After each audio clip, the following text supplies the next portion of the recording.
guys. Hi guys.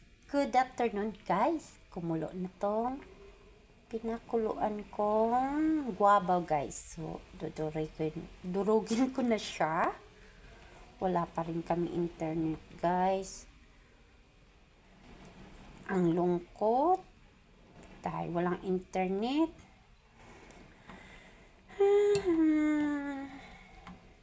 Kailan kaya magkaroon ng internet?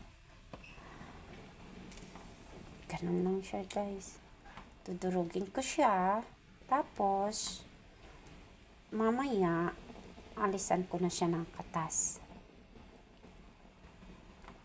Tapos, pag mabukod ko na yung katas niya, palamikin, tapos, ilagay ko na siya sa freezer.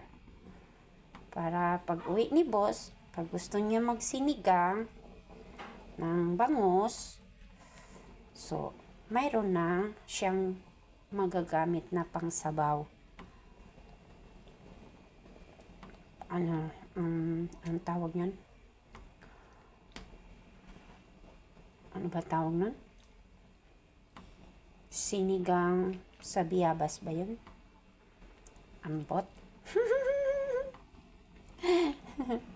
Yan lang guys. Bye-bye!